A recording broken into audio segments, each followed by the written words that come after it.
The British people have a reputation for many things. Farm beer, imperial measurements that make zero mathematical sense, a national obsession with discussing the weather as if it were a geopolitical crisis. But above all, they are known for their mastery of the queue. To a Brit, a queue is not a delay. It is an institution, a physical manifestation of order in a chaotic universe. It is the polite art of standing completely still while pretending you are moving forward. Nowhere is this illusion of motion more apparent than in the daily life of the modern British taxpayer. Meet Nigel. Nigel is a stick figure of impeccable posture. He wears a dark gray suit, carries a black umbrella, and pays exactly 40% of his income to His Majesty's Revenue and Customs.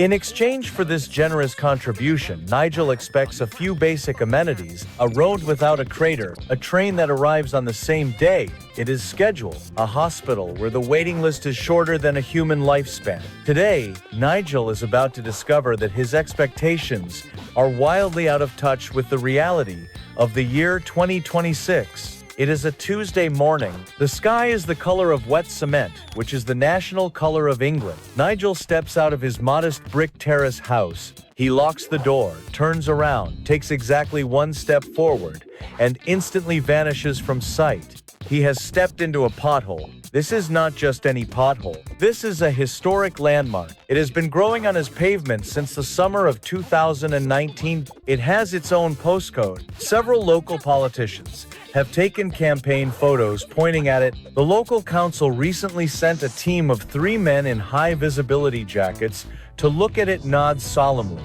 spray a circle of yellow paint around it, and drive away. The yellow paint did not fill the hole, but it did make it officially recognized by the state. Nigel climbs out of the abyss. His suit is covered in gray mud. His left foot is dangling at a horrific 90-degree angle. He has severely dislocated his ankle. A normal person in a normal country might scream. Nigel does not scream. Nigel adjusts his tie. He looks at his dangling foot. He mutters the word "typical" under his breath. This single word carries the entire emotional weight of the British working class. Nigel needs medical attention. He needs a hospital. And because he is a responsible citizen who believes in reducing his carbon footprint, he decides to take the public transport system. He drags his useless floppy left leg behind him, creating a long, continuous smear of mud on the pavement as he makes his way to the local railway station. The station is a monument to privatization. It has 5 coffee shops,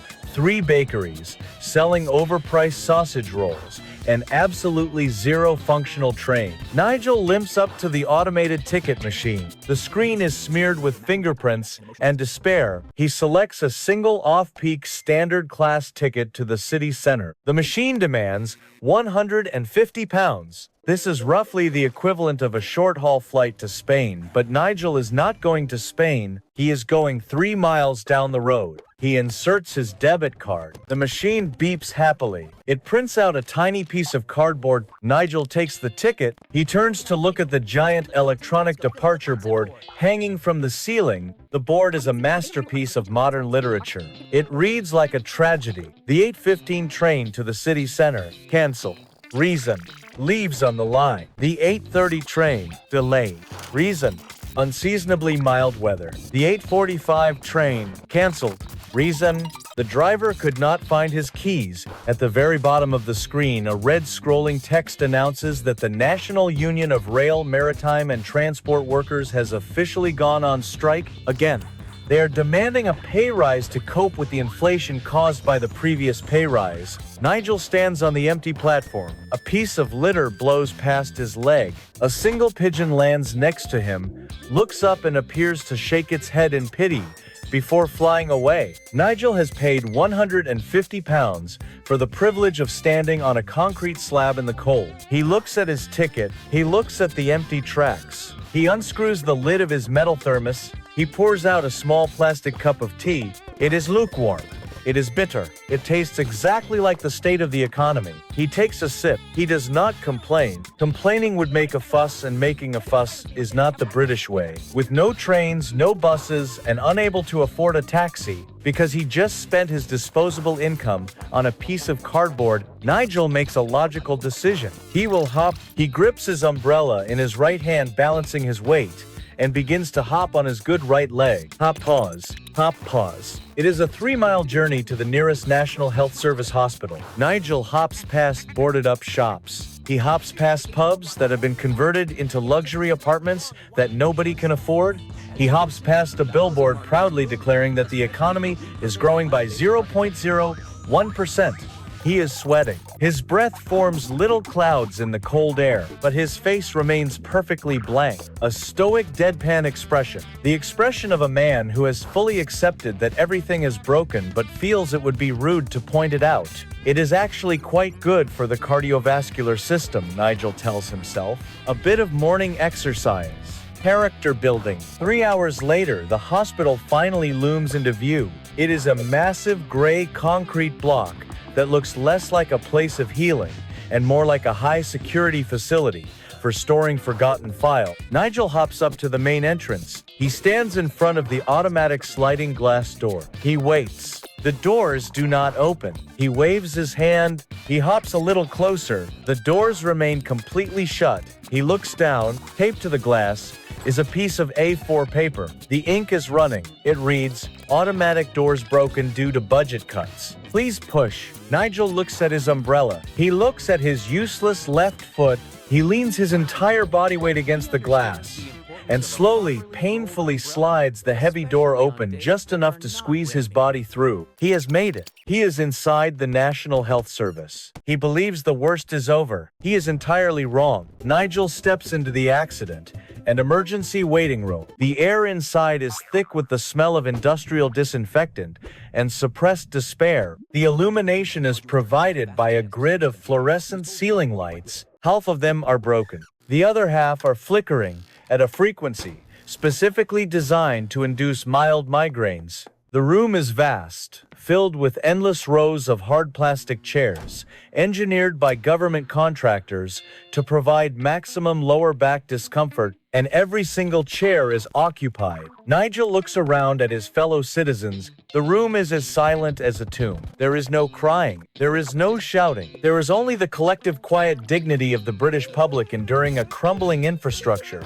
To his left sits a man with a large medieval arrow, piercing entirely through his skull. The man is not screaming. He is calmly doing the daily crossword puzzle in a crumpled newspaper, occasionally tapping his pen against the wooden shaft of the arrow when he struggles with a clue. To his right is a woman holding her own severed left arm like a luxury handbag. She occasionally checks her wristwatch, which is still attached to the severed arm, and then sighs very politely. Nigel drags his dislocated foot across the linoleum floor. He approaches the automated triage ticketing machine. It is a large beige plastic box that looks like it was manufactured sometime during the late 1990s. A piece of tape holds the main button in place. Nigel presses the button. The machine whirs. It clicks. It makes a sound like a dying lawnmower. Finally, it spits out a small curled piece of thermal paper. Nigel holds the paper up to the flickering light. His ticket number is 4 million. He slowly lowers the paper. He turns his head to look at the giant red LED display board mounted on the far wall. The board is meant to show the number of the patient currently being seen. The red lights flash. The number on the board is 12. Nigel looks at his ticket. 4 million. He looks at the board. 12. While he is looking at the board, the number 12 flickers, shorts out with a small spark, and rolls backward to the number 11. Nigel does not march up to the desk to complain. He does not throw his umbrella in a fit of rage. He simply nods. He understands the system. He finds an empty spot on the floor leaning against a beige pillar because all the agonizing plastic chairs are taken. He slides down the pillar carefully, keeping his suit jacket from wrinkling, and begins to wait.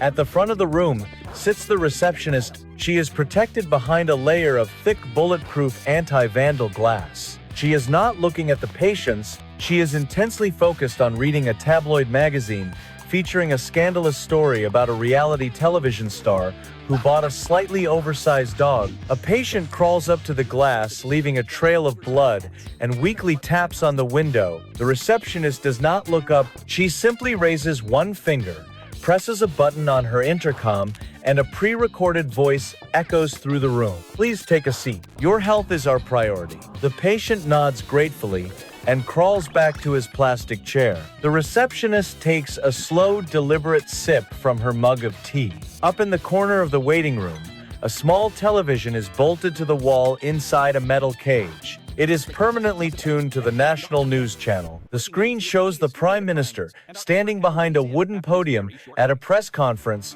The Prime Minister is waving his hands enthusiastically. He is talking about the economy. He is talking about growth. He says the words world-beating and unprecedented funding multiple times. He assures the public that the National Health Service is the envy of the world and that it has never been in a better financial position. Down in the waiting room, a piece of the ceiling plaster detaches and falls directly onto Nigel's head. It shatters into a cloud of white dust. Nigel does not blink. He just casually brushes the dust off the shoulder of his suit jacket. Time begins to pass. And in this waiting room, time does not behave normally. We see a time-lapse of Nigel sitting against the pillar. The hands on the wall clock spin violently. Day turns to night, and night turns to day, through the small frosted window above the door. Nigel's hair grows. A thick gray beard erupts from his chin, cascading down his chest and pooling onto the linoleum floor. His crisp suit gradually frays, turning to rag. A spider descends from the ceiling, lands on his bowler hat,